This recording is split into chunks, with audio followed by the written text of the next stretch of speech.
Hey everybody, today we're going to be talking about ICM photography. It's a new term to me. I've never really played with it very much, and I thought I'd give it a try. It's been something I've been practicing on my Instagram page, if you've been following me on my personal photography page, which is going to be right here at the bottom. But ICM photography stands for Intentional Camera Movement. So just like it says, you're intentionally moving the camera to get a specific type of a blur or effect in your image. So today I noticed really quickly, I was looking outside, I just noticed that it was overcast. When it's overcast and there's a blanket of light where all the light is even, when there's even light, that's really, to me so far, the best time to be doing ICM photography. When there's a lot of harsh light and shadows, it's more difficult to shoot your image. You don't really want a lot of light and shadows. So when it's even, like it is now with the overcast, with the sky, or if you can get into an area where there's a lot of shadow, and there's not going to be any of those harsh lights, but you've got a subject that you can photograph, then that would also be a good time to shoot ICM. So let's give it a try. I'm using my my old dog here. So this is my EOS 1D Mark III, and here's my settings. So I'm using my ISO is set to L, which is low, which is usually about 50 ISO. I have my shutter at f22. This is a 50mm prime lens at f22, and I'm shooting for 1 second because, again, of the light situation that we have going on here. It's a little bit on the darker side, and if you notice, my subject, this beautiful subject that I'm shooting right here, is just a fence, and it's rather dark.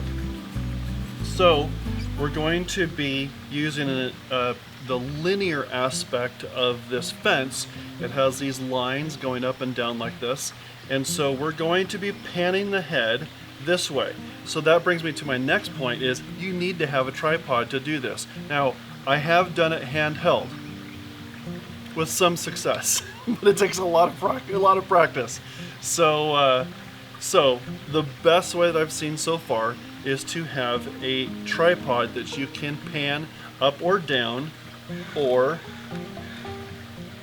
sideways if you wanted to get a circular aspect, or you could lock this into place, unlock this one, and go side to side this way.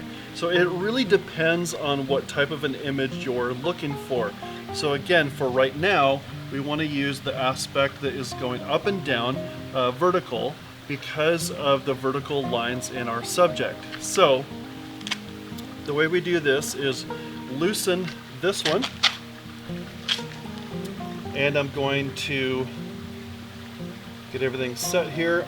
By the way, I'm also using manual focus. So I have focused on my image, and I've taken the switch over on the other side, and I've locked it in so that the autofocus isn't taking over and trying to change the focal length as I go. So lock in your focus. I'm going to start at the bottom here, and again, this is a 1 second long exposure, so that's a little long, so I'm going to go rather slow. So here I'm going to hit my shutter just as I start to move. So that's another point too. I should mention that. Start moving, then hit your shutter. So I'm going to go down low like this. I want to make sure that that bottom board isn't in. And here we go, like that. And I'll put that up on the screen so you can see what I got.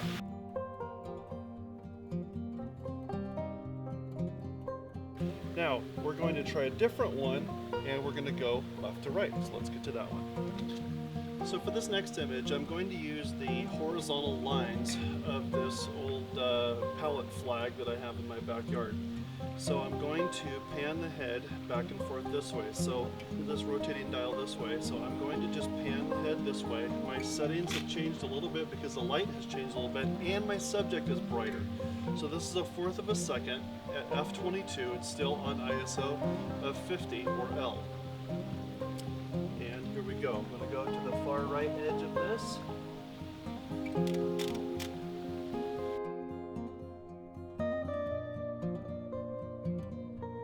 On this last section, I'm going to be photographing this ugly plant. I don't know what this is called, but I can't stand it, and it looks like it's dying and dead.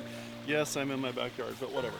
So, up in the sky here, it's really bright and blown out. So I'm going to try to use the linear aspect of some of these branches up here and fade into the sky, and let's just see what we get.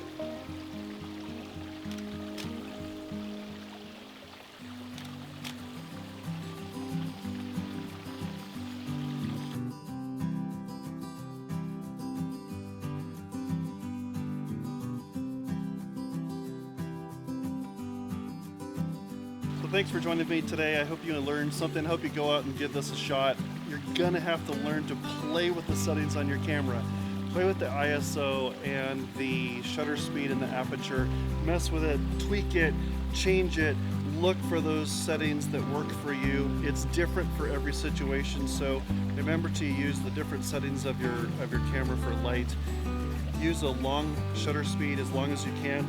Remember to get a good tripod to set your camera on, and just go have fun with this. It's something totally different. You might be coming up with something really cool.